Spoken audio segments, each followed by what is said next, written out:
a gente não pode fazer recapitulações, né? Senão que nós só temos quantos minutos? Hoje 15 minutinhos, então vamos correr. Crítica textual, vamos sequenciar essa matéria. A crítica textual é chamada de manuscristologia, porque é um trabalho de documentos manuscritos, cópias manuscritas, sim, chamada de manuscristologia, ou baixa crítica, sim, ou disciplina filológica, porque a crítica textual é filha da filologia. A filologia é mãe da crítica textual. Então o crítico textual, ele é um filólogo. Falamos anteriormente que ele faz uma análise filológica de textos antigos, o crítico textual. Eu diria que o aspecto mais eu diria que complexo, sim, porque é divergente, não é isso? É divergente, é contrastante. É essa diferenciação que os críticos textuais fazem entre a Bíblia e a Escritura.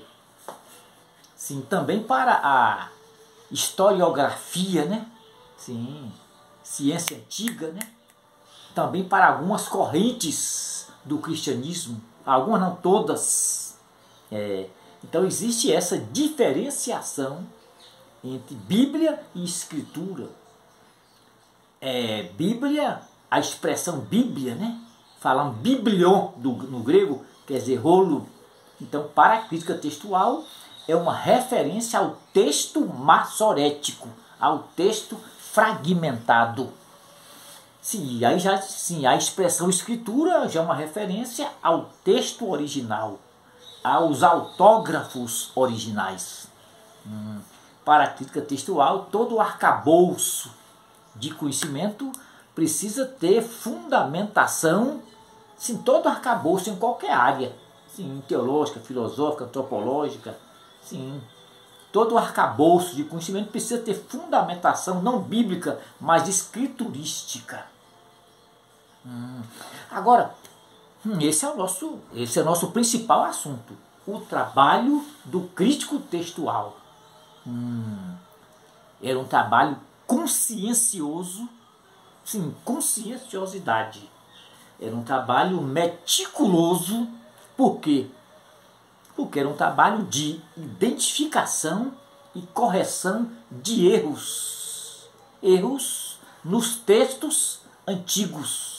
E esses erros vieram dos copistas, sim, dos copistas, que eram mestres, doutores em línguas e literaturas judaicas e que tinham muita habilidade na escrita, muita habilidade literária. O trabalho do copista era um trabalho de grande relevância, era muito valorizado. Eu creio que sim, né? Era bem remunerado. Você já vê a coisa pelo ângulo financeiro, né? Era um trabalho muito, sim, muito precioso. Eles tinham muita habilidade literária. E quais eram os erros que eles cometiam? Que os copistas cometiam e que o crítico textual tentava fazer a identificação e a correção para depois fazer a restituição e a padronização do texto. Bem, tinha um texto que estava estragado devido ao manuseio. Então não tinha como fazer uma colagem do texto com outro. Aí o copista, sim, tinha essa dificuldade. Por exemplo, eu tenho aqui na mão um texto, olha, tá vendo? Esse segundo quadro aqui é um papiro, que foi o primeiro material de escrito da Bíblia, o papiro, né? Falamos anteriormente sobre a origem, sim, desses documentos, o papiro, o pergaminho, os outros materiais. O papiro foi o primeiro material, ele foi o precursor de outros materiais. E olha, falamos sobre a procedência geográfica deles. E para o copista fazer o trabalho de reprodução, o texto tinha que estar perfeito. No caso aqui, você observa uma mancha preta. Tá vendo? E o letreiro quase que apagado. Aí o copista sentia dificuldade de ir, sim. Aí viu os equívocos visuais. Porque estava apagado. Estava apagado. Essa língua aqui é a língua hebraica. Foi o segundo alfabeto hebraico. O primeiro alfabeto hebraico foi o proto-cananeu ou proto-hebraico. Só que o primeiro alfabeto hebraico ele era pictografado. Sim, era um tanto que idolátrico. A primeira letra do alfabeto hebraico é o Aleph. Só que no primeiro alfabeto, o Aleph era representado por um boi. Sim, aí no processo de modernização, sim, de aperfeiçoamento, mudou para do proto-hebraico para o paleo-cananeu. O trabalho do crítico textual tinha que ter base paleográfica, falamos anteriormente. Entendeu? A paleografia, ciência antiga. Então o crítico textual tinha que buscar auxílio na paleografia, na epigrafia e na arqueologia. E essas duas palavras, qual a etimologia delas? Né? Paleografia e epigrafia, falamos anteriormente. Mas tudo bem. Então esse é o segundo alfabeto hebraico, tá vendo? É o paleo-hebraico. No processo de modernização veio o terceiro alfabeto hebraico, que aqui está, olha, é o terceiro, tá vendo? Ele já é o segundo, não, o segundo é ideografado.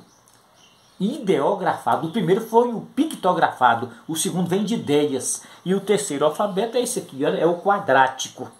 Esse alfabeto aqui, ó, ele já tem os pontos massoréticos. Os massoretas inseriram no texto, sim, os pontos acrílicos ou pontos massoréticos. Ou seja, um trabalho de vocalização do texto que era consonatal. Entendeu? Então a língua hebraica passou por esse processo de modernização. Então o copista, eles erravam também quando eles tentavam fazer as substituições de um texto por outro. E ao fazer a substituição, eles inseriam, né, isso no texto, ideias de homens, sugestões humanas, pontos de vistas humanos. Sim. Também ao fazer a correção ortográfica e gramatical, que eles faziam, os copistas faziam, e aí vinham os erros. Também a correção exegética e doutrinária, o texto era de difícil interpretação, e aí surgiam os erros praticados pelos copistas. E o crítico textual tem esta incumbência de corrigir esses erros. Então o trabalho deles era um trabalho de conscienciosidade e meticulosidade, de muita responsabilidade. E nós vamos ver, sim, aí com esses erros que os copistas cometiam, o texto perdia a sua linearidade, a sua sequência de ideias, tornava-se um texto incoeso.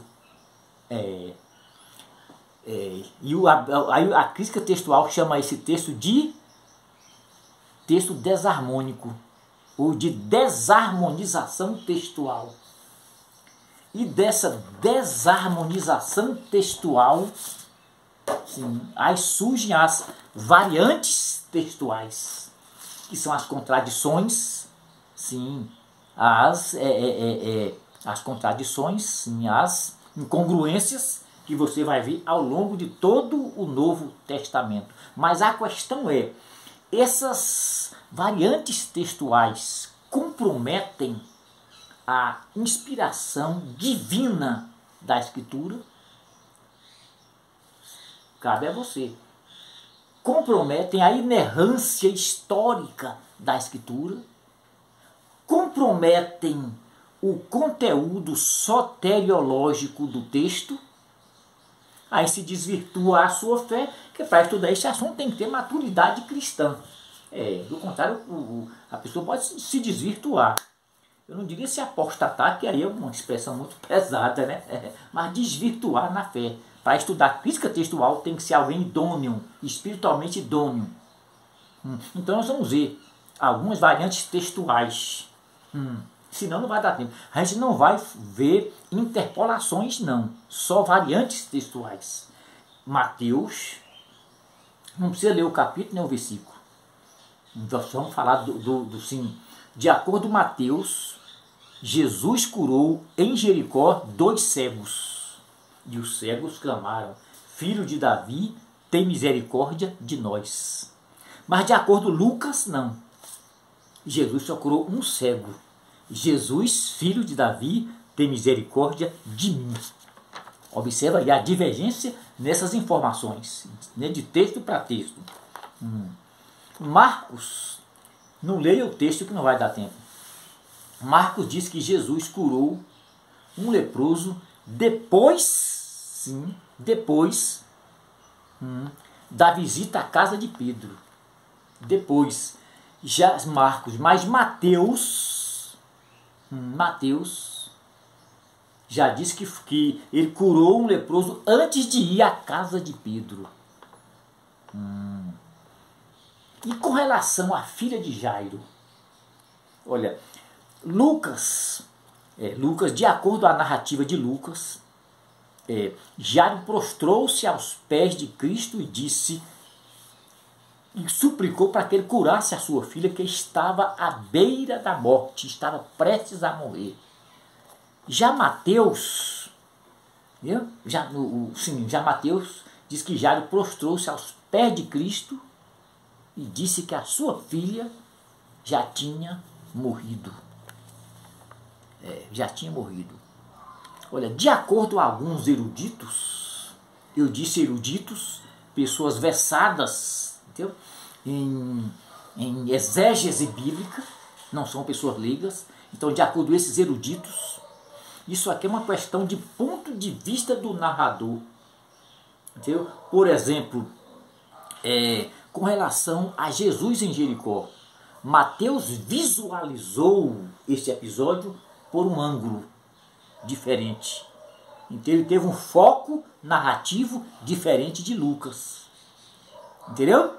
Lucas visualizou o episódio por um ângulo, Mateus por outro ângulo. Então cada um teve um foco narrativo diferente. Daí surge, entendeu? Então é uma questão de ponto de vista do narrador.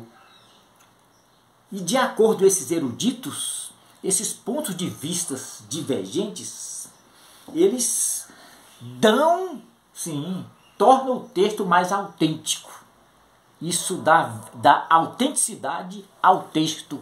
Não comprometem a soteriologia do texto, a inerrância histórica da Bíblia, a inspiração divina da Bíblia. Agora, e com relação a genealogia de José, vamos ver quem foi o pai de José. Vamos ver um texto aqui. Olha, de acordo com Mateus, no capítulo 1, versículo 16, diz assim, olha, e Jacó gerou José, marido de Maria, da qual nasceu Jesus. Então, de acordo com Mateus 1,16, o pai de José foi... Não dei o texto direito. Aqui, olha, 16, né? Jacó gerou José. Jacó gerou José. Agora, de acordo aqui, o mesmo texto de Mateus, capítulo 1, versículo 20, vamos ver quem foi? Olha, Mateus, capítulo 1, versículo 20, diz assim, olha, e projetando eis que em sonho lhe apareceu um anjo dizendo, José, filho de Davi. Então observa aqui duas informações divergentes no mesmo texto. E de acordo com o evangelista Lucas, no capítulo 3, versículo 16. 16 não, versículo 23. 23? Acho que é o 23, vamos ver aqui se né? 23, irmão. 23, diz assim, olha. E o mesmo Jesus começava a ser de quase 30 anos. Olha, 30 anos. né? Filho de Eli. Filho de Eli. Então disseram quem foi de fato o pai de José. Foi Jacó, sim, foi Davi, sim. São informações que não se harmonizam. Agora, querido, sim, vamos correr. Com relação à ressurreição de Jesus, né? Existem algumas informações que são discordantes de texto para texto. Olha, Mateus, no capítulo 28, você manuseia bem, mas eu vou fazer questão de ler, tá? Eu sei que você tem habilidade, você é um verdadeiro escriba. Olha, capítulo 28 de Mateus diz assim: eis que houve um grande terremoto, e um anjo do Senhor descendo do céu removeu a pedra e sentou sobre ela. Removeu a pedra. Então, de acordo com o relato, a narrativa de Mateus, um anjo estava no túmulo de Jesus. Um anjo.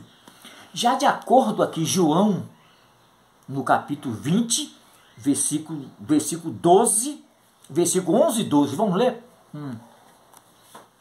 Olha, diz assim: Maria estava chorando junto ao sepulcro.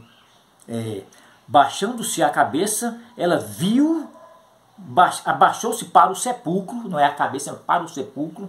Ela viu dois anjos vestidos de branco. Dois anjos. E com relação às mulheres que foram ao túmulo de Jesus, quantas mulheres foram? Olha, de acordo com Mateus, foram 2 mulheres ao túmulo de Jesus. De acordo com o relato de Lucas, no capítulo 2, versículo 55, foram várias mulheres ao túmulo de Jesus. Já de acordo com João, no capítulo 20, versículo 1, uma só mulher foi ao túmulo de Jesus. Vamos ver? Olha, e no primeiro dia da semana, Maria Madalena foi ao sepulcro de Jesus. Maria Madalena foi ao sepulcro de Jesus. E de acordo com Marcos, 3 mulheres foram ao túmulo de Jesus. Sim, 3 mulheres. Sim. Não vai dar tempo a gente comentar sobre variantes. Falamos já sobre a origem delas. Vamos falar rapidinho aqui sobre interpolações no Antigo Testamento. Esgotou. Então nós vamos ter que produzir um outro vídeo e a aula vai sequenciar. Porque, se for, então o tempo já está totalmente esgotado. Lima, graça e paz seja contigo.